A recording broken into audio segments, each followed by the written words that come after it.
हमारे सभी मंत्रीगण और हमारे सभी भारतीय जनता पार्टी के विधायकगण और जो हमारे समर्थित विधायक हैं, उन सब से हमने कहा है कि 1 महीने की सैलरी बाढ़ पीड़ितों के लिए वो देंगे। पिछले 2 दिन से बाढ़ प्रभावित क्षेत्रों में मेरा जाना हुआ है। हम सब जानते भी हैं कि इन दिनों हरियाणा प्रदेश में भारी बारिश के कारण बहुत सारी समस्याओं से आमजन को दिक्कतें आई हैं।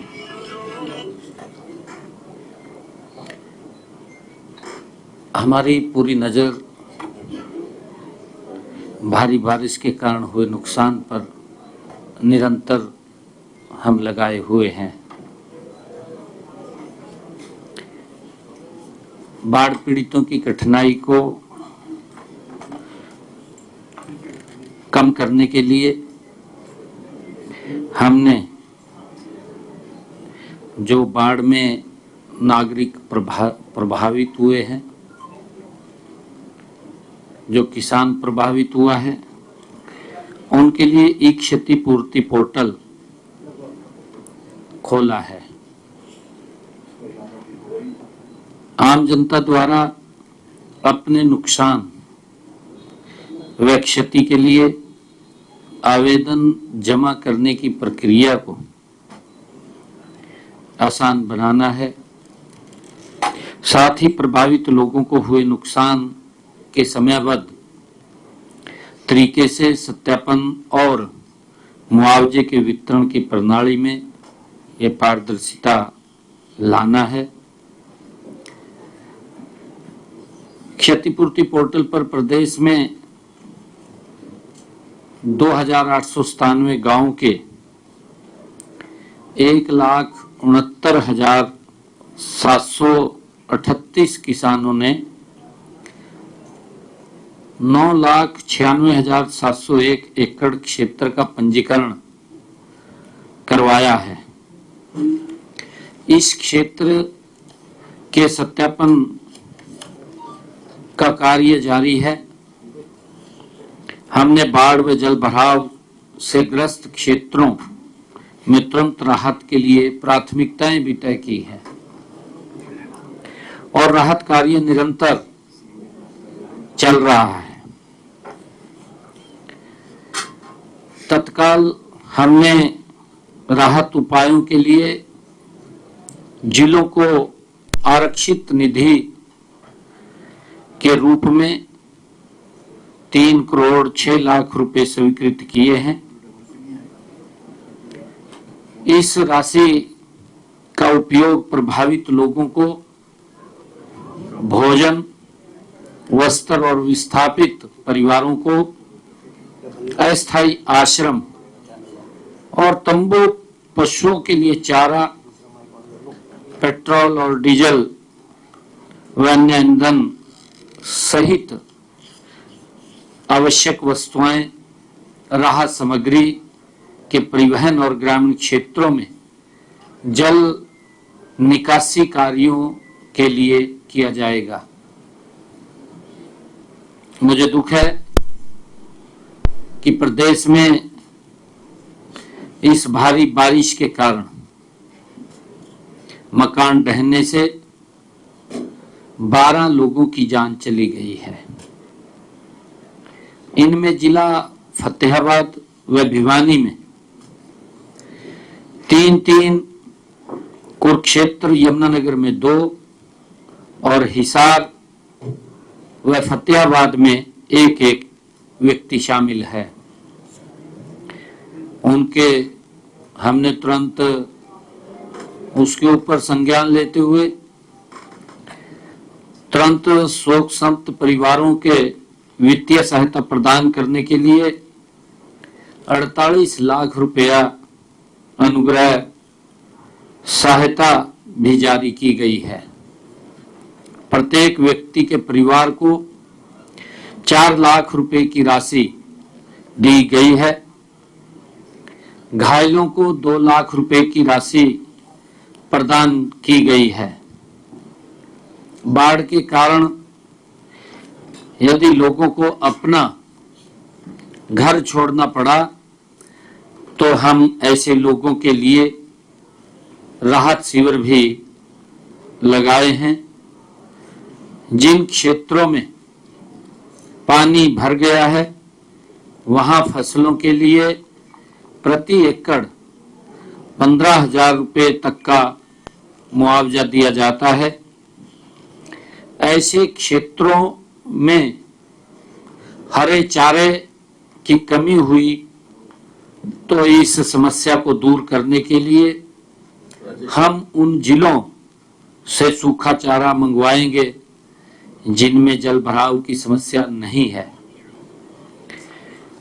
जल भराव वाले क्षेत्रों में गिर गए अथवा आंशिक नुकसान वाले मकानों का हम एक सर्वे करवाकर मकानों के नुकसान की भरपाई भी करेंगे। हमने बाढ़ पीड़ित प्रभावित क्षेत्रों में डॉक्टरों की टीमें भेजकर उनकी चिकित्सा के व्यापक प्रबंध किए हैं। अब तक 135 चिकित्सा शिविर भी लगाए गए हैं और 376 शिविर चल रहे हैं। मैं लोगों से भी अपील करूंगा कि इस पानी की स्वच्छता का हम ध्यान रखें और पानी को हम उबाल करके पिएं। मैं ऐसी अपील भी करूंगा। हमारी सरकार प्रदेश के लोगों के साथ इस प्राकृतिक आपदा में कंधे से कंधा मिलाकर के खड़ी है।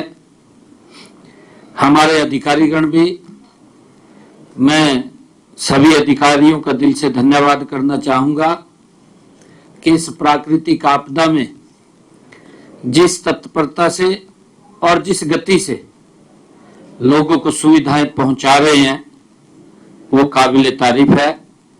मैं सभी अधिकारियों का भी धन्यवाद करता हूं कि किसी को कोई इस आपदा में समस्या नहीं आने दे रहे हैं। कि हमारे सभी मंत्रीगण और हमारे सभी भारतीय जनता पार्टी के विधायकगण और जो हमारे समर्थित विधायक हैं उन सब से हमने कहा है कि 1 महीने की सैलरी बाढ़ पीड़ितों के लिए वो देंगे। और इसके साथ साथ हमने हरियाणा सरकार के सभी अधिकारियों एवं कर्मचारियों से भी आग्रह किया है कि वे बाढ़ पीड़ितों के लिए अपनी इच्छा अनुसार हरियाणा मुख्यमंत्री राहत कोष में मदद करें, क्योंकि बड़ा ये प्राकृतिक आपदा आई है। और इसके साथ साथ सामाजिक संस्थाएं और हमारी औद्योगिक इकाइयों से भी हमने यही अनुरोध किया है कि वो भी बाढ़ पीड़ितों की मदद के लिए हरियाणा मुख्यमंत्री राहत कोष में अपनी इच्छा अनुसार वो सहयोग करें, जिससे कि उन तक जो प्रभावित लोग हैं उन तक वो लाभ पहुंच सके। और मैं ये भी बताना चाहूंगा कि जिन परिवारों की कच्ची छत वो गिरी है, हमने सभी उपायुक्तों को ये बात कही है कि आप उनका सर्वा कर लें। और कहीं पोर्टल पे भी चढ़े हुए नहीं हैं, क्योंकि कोई पंचायत लैंड में बैठा है या अन्य किसी लैंड के ऊपर बैठा है। हमने ये भी कहा है कि ये निर्णय लिया कि ऐसे परिवार जो 20 साल से ज्यादा वो लैंड के ऊपर बैठे हैं, तो अगर उनको कोई नुकसान, कोई किसी की छत गिरी है तो उसका भी लिस्ट बना ले, उन तक भी आर्थिक सहायता पहुंचाने का काम हम शीघ्र करेंगे। और उसके साथ साथ जिस घर के अंदर कोई त्रेड़ आ गई है, गरीब व्यक्ति है, उसकी भी रिपेयर के लिए हम उस तक कुछ सम्मान राशि भिजवाने का काम करेंगे, ताकि आम व्यक्ति को, गरीब व्यक्ति को इस प्राकृतिक आपदा से बाहर निकाला जा सके। उसको लेकर के हमने ये आज बैठक में भी अनऑफिशियली निर्णय किए हैं।